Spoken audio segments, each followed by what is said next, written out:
All right, so I've got a 3-bone, center cut, standing rib roast, AKA the prime rib. If you go to a butcher shop, you can either ask them for a rib roast or a prime rib, and it's kind of the same thing. Because I just think, look at that. That's like the steak that knocked over the Flintstone car, you know? This will feed somewhere between 6 to 8 people very comfortably. It's gonna go into the bottom of a roasting pan. All right, wash my hands up. All right, now we're gonna cook this with some great flavor. All right, we're gonna add some aromatics to this. All right, some root vegetables in the bottom. All right, then we're also gonna add a horseradish, garlic, and rosemary crust to go right on top. And this thing is gonna taste amazing. This is gonna be one for the books right here. All right, so we got that.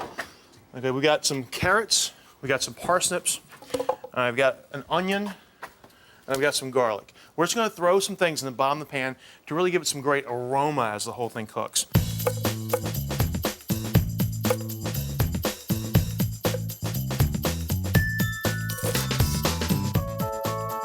Got some great vegetables in the bottom of this. And now we got to season it, right? So we're going to make a great seasoned crust out of horseradish, a lot of garlic, rosemary, kosher salt, cracked pepper, and olive oil. All right, so we've got that. All right, we've got some horseradish, and it's the same horseradish you can make Bloody Marys out of. All right, we've got some rosemary. I think maybe 3 big sprigs will do the trick. All right, so we're just going to take the horseradish and just a couple of tablespoons. We're going to take this and add this in the bottom. Then we're going to strip the rosemary off, right? We're going to take the rosemary stem and just kind of pull the leaves backwards, right? And this is a great flavor combination. All right, strip all these guys off, put it right in. All right, we're going to add some salt to this, and we're talking about a lot of salt. It's a big piece of meat, all right? So you want to make sure the seasoning is going to go all the way through. All right, so we're going to add probably almost 2 cups of salt to this whole thing. Then we're going to add a heaping amount of freshly cracked black pepper. Okay. And this is going to be a really delicious herb seasoning paste. It's going to go on the outside of our prime rib, and it's going to look really beautiful when it roasts. That looks pretty good.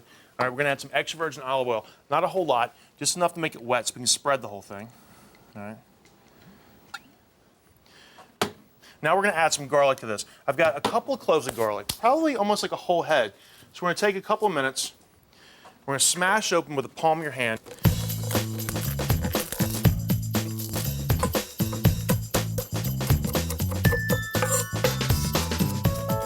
We're going to add some kosher salt to the top of the garlic and a little bit of olive oil. And you take the side of your knife and you just kind of smash through it. So what we want to do is we want to break this down till it's the consistency of the prepared horseradish, so it makes one sort of smooth looking paste. Because big pieces of garlic will actually have a tendency to burn on top of this. So take the garlic, put it right on top. So I'm going to take my hands, kind of go in, mix the whole thing together. All right, we got a lot of really great flavor. Rosemary and horseradish. That's like a prime rib's best friend right there. All right, take this whole thing. We're just going to smear it right on top, all the way. Make sure we're not going to miss anything here.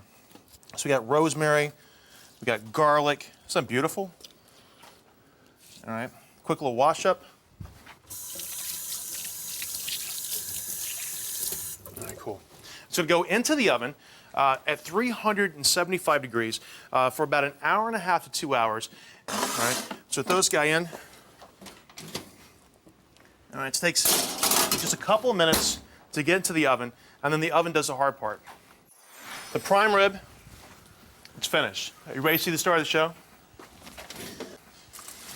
Making its debut. Check it out. Now that is a hunk of burning love. Look at that. Beautiful prime rib. It's medium rare. It's been in the oven for about 1 hour and 45 minutes, and it's really, really hot. So I'm going to drop it down right now. Let it rest for about 20 minutes. So all the juices start to redistribute back through the beef. If you cut it when it's hot, it'll probably juice all over your cutting board and end up with dry prime rib. So we're going to let it rest for a second so it stays nice and juicy.